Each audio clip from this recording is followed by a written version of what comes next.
Hi guys, welcome back to my channel. So we're in November, and normally in November they do a Historathon. I don't think they're doing it this year from what I've seen. There's been no announcement or anything, so yeah, we're not doing it, and that's okay because there's a lot of other books that I have wanted to get done this month that are not historical fiction. Although I have read a lot of historical fiction this month. Well, maybe not a lot, but a good number. That being said, I did want to kind of come on here and talk about some of my favorite World War II historical fiction. I haven't done an updated list in a bit. I did one like 2 years ago, around Historathon time, I think. So yeah, I wanted to kind of update this list. Some of these books are repeats, and some of them are books that I've read since. So yeah, I thought that I would sort of give you an updated list of my favorite World War II historical fiction. I know Alma from Alma's Book Journey is reading mostly historical fiction this month, and she's reading some of my favorites. So, yeah, I think one of them is on this list. Anyway, so yeah, let's just get started. So, my very first one is a Kristin Hannah book. It's a Winter Garden. Everybody is obsessed with The Nightingale, and that one is really good. It's one of her most popular, but this one is my personal favorite. We read The Nightingale with Lindsay from Lindsay Little Library and Sarah from Sarah's Nightstand. They read that one a few months back, and I enjoyed it, but I'm hoping there's a read-along of Winter Garden at some point. I would love to reread it. If not, I'll reread it myself. Here's a description. Meredith and Nina Whitson are as different as sisters can be. One stayed at home to raise her children and manage the family apple orchard. The other followed a dream of travel and traveled the world to become a famous photojournalist. But when their beloved father falls ill, Meredith and Nina find themselves together again, standing alongside their cold, disapproving mother, Anya, who even now offers no comfort to her daughters. As children, the only connection between them was the Russian fairy tale Anya sometimes told the girls at night. On his deathbed, their father extracts a promise from the women in his life. The fairy tale will be told one last time and all the way to the end. Thus begins an unexpected journey into the truth of Anya's life in war-torn Leningrad more than 5 decades ago. Alternating between the past and present, Meredith and Nina will finally hear the singular, harrowing story of their mother's life, and what they learn is a secret so terrible and terrifying that it will make the very foundation of their family, that it will shake the very foundation of their family and change who they believe they are. I mean, this book is, like, it's one of my favorites. And it's perfect for, like, winter because, well, it's Winter Garden, and, like, there's parts of this book that are set in, like, a real cold winter. It's cold. So, yeah, there's that one. So, next we have Until Leaves Fall in Paris, by Sarah Sundin. And I heard about this one from Katie from Paperbacks and Ponytails. So, yeah. My notes got scattered. Hold on a sec.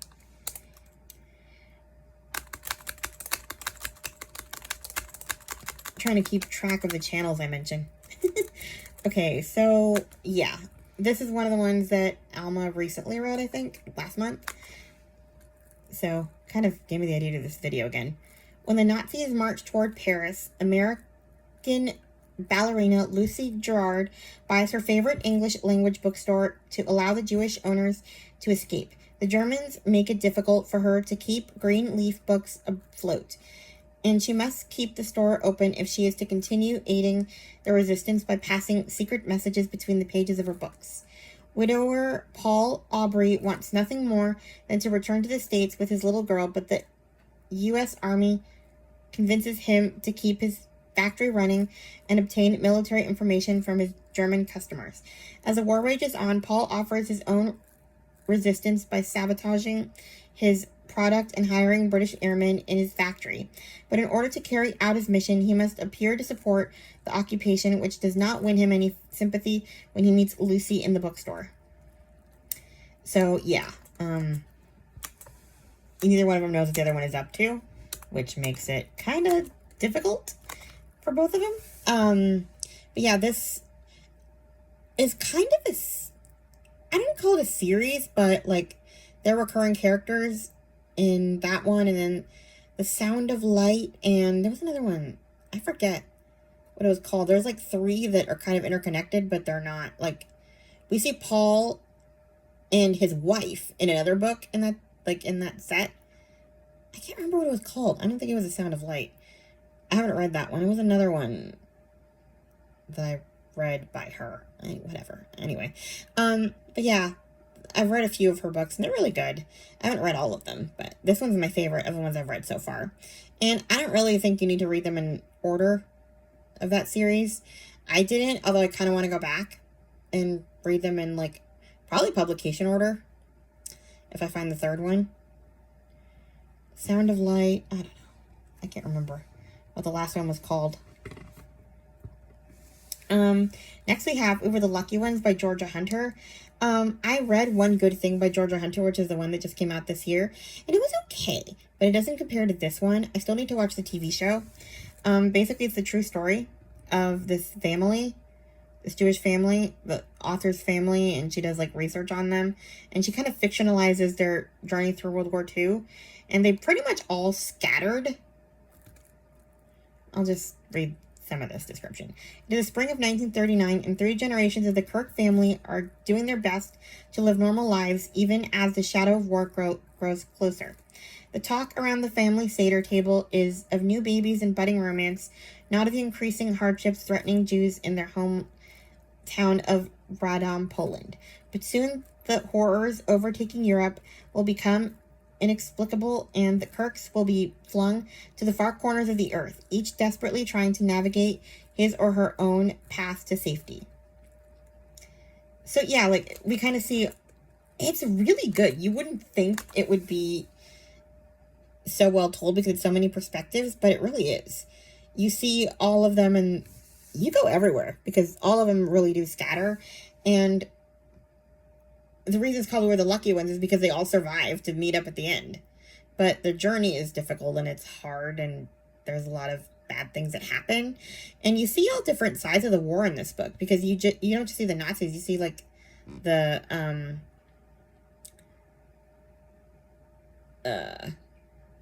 like Stalin and that part of it, and just, yeah, it's pretty wild. So yeah, I really enjoyed that book a lot, and I'm hoping to watch the TV show. I keep saying I'm going to sit down and do it, but I don't. Yeah. So you really should read this one. The next one is The Guernsey Literary and Potato Peel Pie Society by Mary Ann Schaefer and Annie Barrows. I don't remember who told me about this one, but I read this repeatedly. I read this one this year again for Epistolary January. This one takes place post World War II. Our main character is Juliet Ashton. She's looking for her next book subject, and she finds it in a letter from a man she's never met, a native of the island of Guernsey, who has come across her name written inside a book by Charles Lamb. So they start a correspondence, and yeah, she wants to know how the book got there, and they start to talk about his world in Guernsey and the Guernsey Literary and Potato Peel Pie Society, born as a spur-of-the-moment alibi when its members were discovered breaking curfew by the Germans. They had to make up this book club, and that's how they all became friends, really. So, yeah, there's that. Then we have, I haven't read this one in a while, but I want to. Those Who Save Us by Jenna Bloom. For 50 years, Anna Schlimmer has refused to talk about her life in Germany during World War II. Her daughter, Trudy, was only 3 when she and her mother were liberated by an American soldier and went to live with him in Minnesota. Trudy's sole evidence of the past is an old photograph, a family portrait showing Anna, Trudy, and a Nazi officer, the Obersturmfuhrer of Buchenwald. Driven by the guilt of her heritage, Trudy, now a professor of German history, begins investigating the past and finally unearths the dramatic and heartbreaking truth of her mother's life. I mean, it's like the first time that I read a book about like a potential relationship with a Nazi. I was shook first time I read this one. Next we have The Medallion by Kathy Gohlke, Gohlke. I found this one on Audible like years ago before I started the channel, before I even had Goodreads. I should reread it. Carmen Janae is one of the ones that has read other books by this author. I don't know anyone else really, or maybe I can't remember.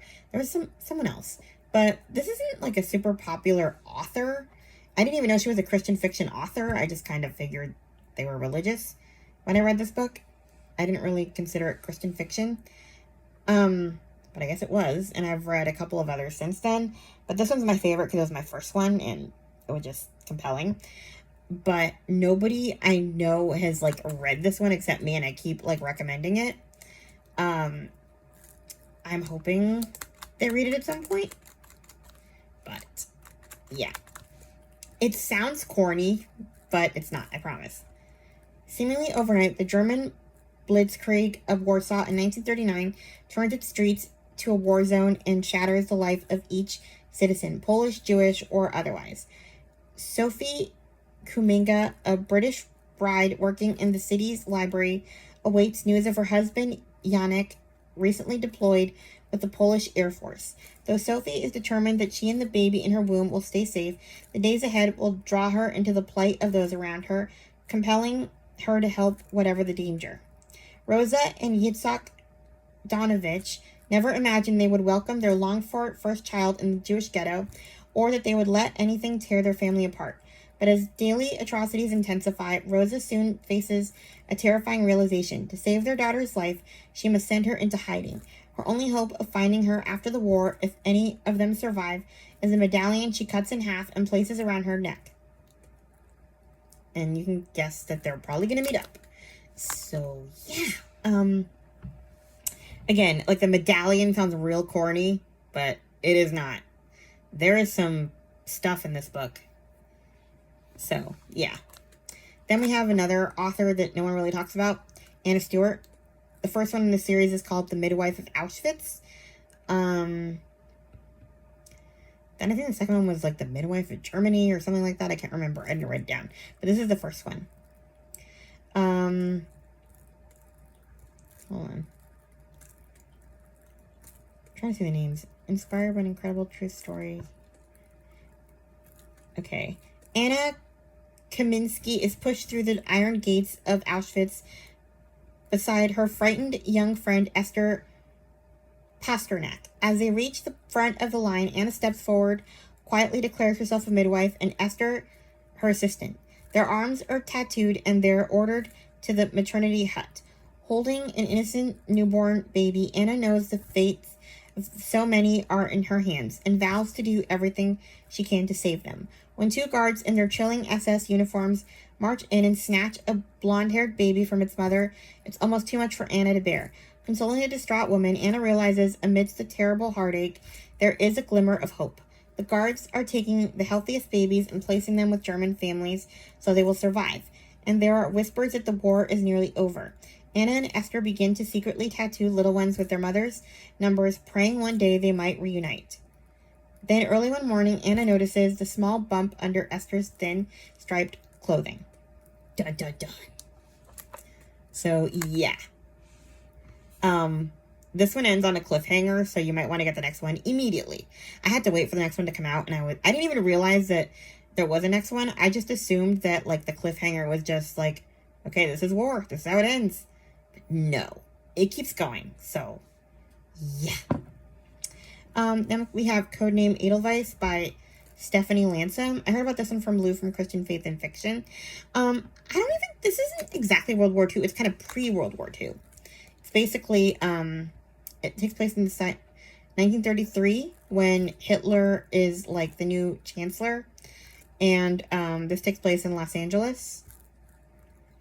And yeah, no-nonsense Secretary Liesl Weiss has concerns much closer to home. The Great Depression is tightening its grip, and Liesl is the sole supporter of 2 children, an opinionated mother, and a troubled brother. Leo Lewis is a Jewish lawyer who has watched Adolf Hitler's rise to power and the increase in anti-Semitism in America with growing alarm. He believes Nazi agents are working to seize control of Hollywood, the greatest propaganda machine the world has ever known. The trouble is, authorities scoff at his dire warnings. When Lisa loses her job at MGM, her only choice is to work with Leon Lewis and the mysterious Agent 13 to spy on her friends and neighbors in her German-American community. What Leon Lewis and his spies find is more chilling and more dangerous than any of them expected. I mean, it's a spy story. It is great. So yeah. And then we have The Warsaw Sisters by Amanda Barrett. I know that Lou and Katie both read this one. Christian Faith and Fiction. And I think Book Lover Amanda might have read it. I'm not sure. But, yeah. On a golden August morning in 1939, sisters Antonina and Helena, I cannot pronounce his last name, send their father off to defend Poland against the looming threat of German invasion. The next day, the first bombs fall on Warsaw, decimating their beloved city and shattering the world of their youth. When Antonina's beloved Marek is forced behind ghetto walls along with the rest of Warsaw's Jewish population, Antonina turns her worry into action and becomes a key figure in a dark network of women risking their lives to shelter Jewish children. Helena finds herself drawn into the ranks of Poland's secret army, joining the fight to free her homeland from occupation. But the secrets both are forced to keep threaten to tear the sisters apart, and the cost of resistance proves greater than either ever imagined. This one kind of reminds me of, what's it called? The Nightingale. Because it's like 2 sisters, and who are, well, they were close, but like, you know, it's like a sister story, and they kind of fight. And they're both doing resistance work, only one of them doesn't know the other one's doing it. It's pretty, yeah. It's a good read. There's a lot of death. Next we have The Light in Hidden Places by Sharon Cameron. I heard about this one from Lindsay's Little Library. And I think Kelly from Kelly Reads a Lot read it. I could be wrong. I'm not sure. Hold on. I mentioned a lot of channels and I forgot to write them down. No, I lost the book. Bad. Okay. This is a fictionalization of a true story. Extraordinary Story of Stefania Podrawska?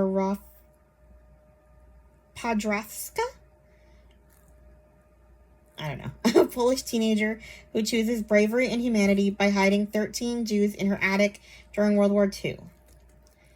One knock at the door and Stefania has a choice to make. It is 1943, and for 4 years, 16-year-old Stefania has been working for the Diamant family in their grocery store in Poland. I'm not going to say this name.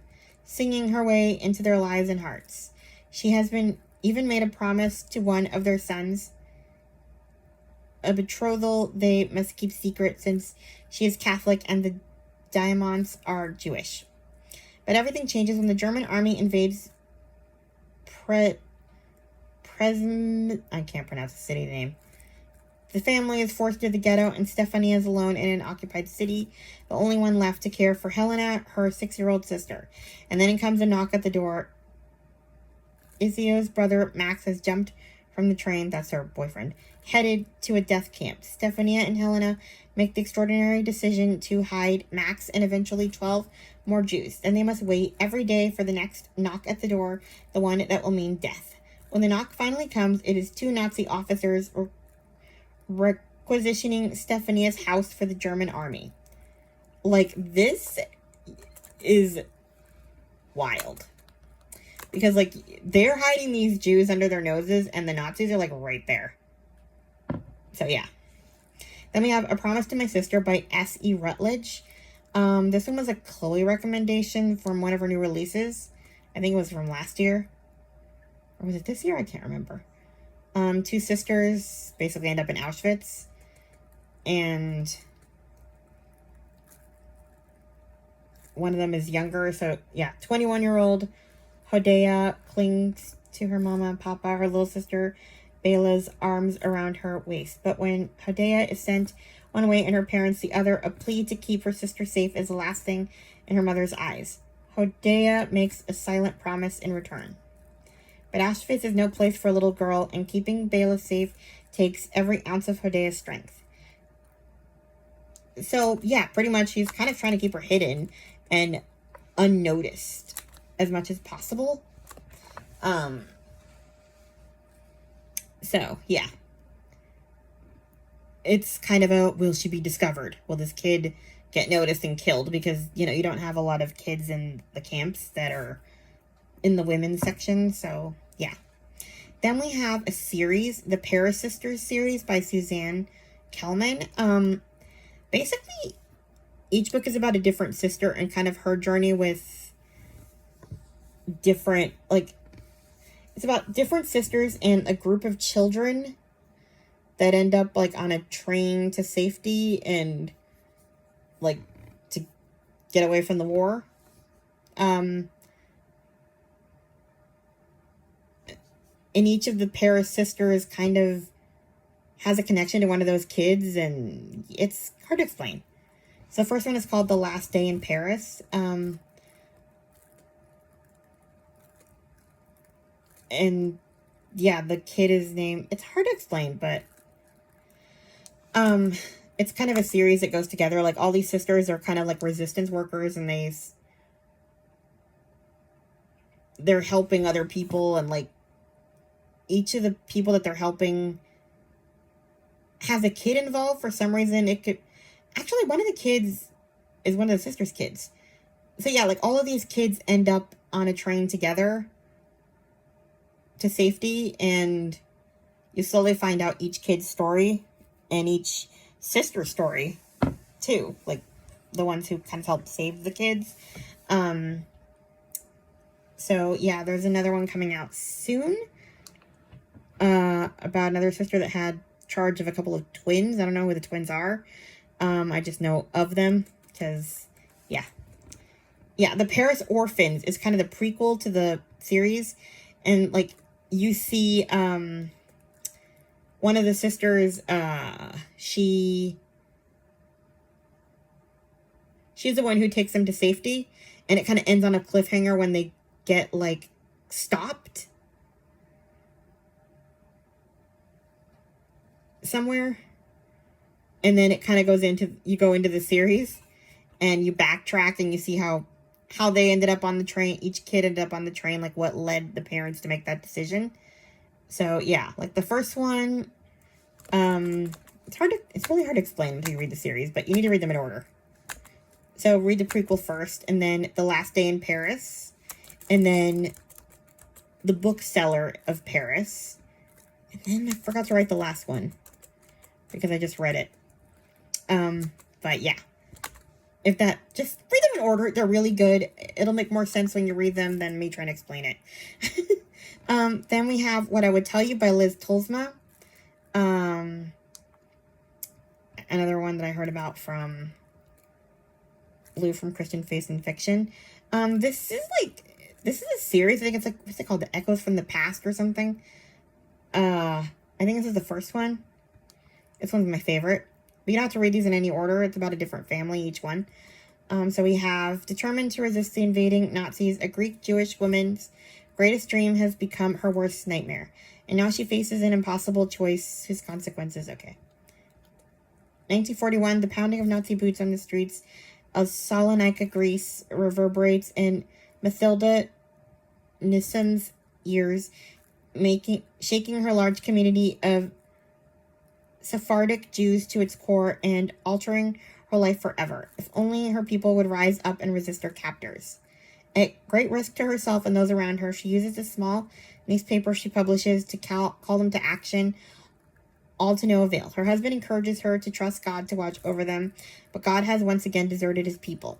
Amidst the chaos, Mathilda discovers she's expecting a longed-for child. Still, nothing stops the occupiers' noose from tightening its around their necks, and she may have to resort to desperate measures to ensure her daughter's survival. 2019, college student Tessa Payton and her cousin take a popular DNA heritage test, only to discover they don't share any common ancestry. In fact, the test reveals Tessa is a Greek Sephardic Jew. This revelation threatens her tenuous faith. Always the overlooked child in her family, she empties her savings account and jets off on a journey to Greece to discover where she belongs and which god demands her allegiance. So, yeah. And she meets the curator, too. And that's cool. Then we have the Emerald Sister series by Kate Hewitt.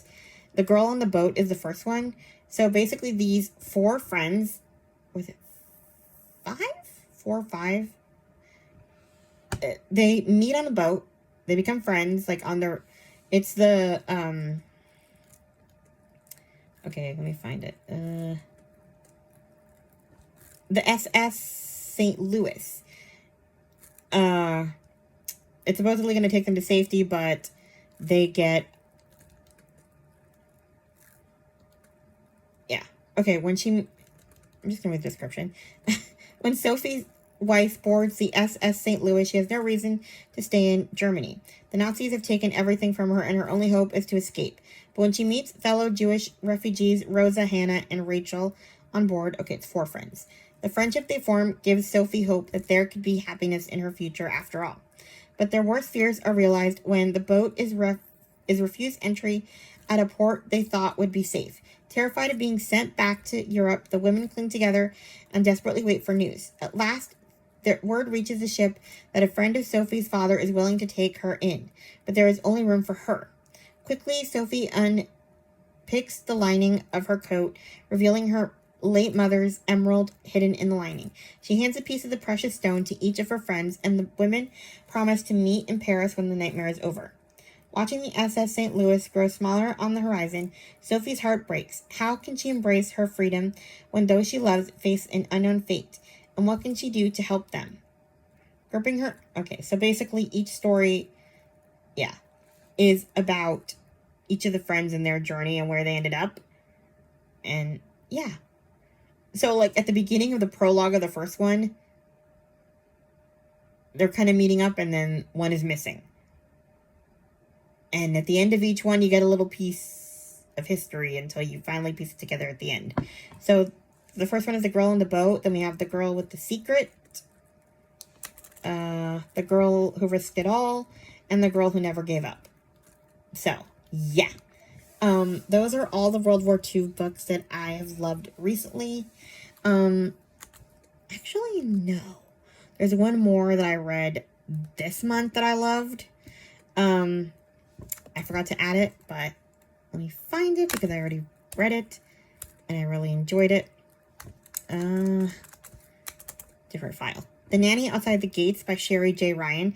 That's another author that you should look into. She writes really good World War II books. So, Auschwitz, 1944. Helena clutches the baby to her chest, cuddling her close and for warmth. She must keep moving. Her heart pounds as she races through the thick trees. If she's caught, this is the end for both of them. Walking to work at the orphanage she was raised in, Helena tries to ignore the imposing gates of Auschwitz nearby. She has one dream, to survive the war and find out who her parents were. But one morning, a Nazi officer with icy eyes blocks her way. He needs a nanny, and he gives Helena a choice, serve in his home or be sent to the camp. In the endless enemy's world, one wrong step could land Helena in prison or worse. But she pledged to do good while trapped among evil and protect the innocence of the children in her care, especially sweet baby Flora. And when she meets Gavriel, a Jewish prisoner forced into hard labor in the officer's home, with the kindest eyes she's ever seen, she knows she'll risk everything to keep him safe. But then one day, Helena okay, I'm gonna stop here. That gets more spoilery. But yeah, it's a really good. It was my first book of November. I had to add it in.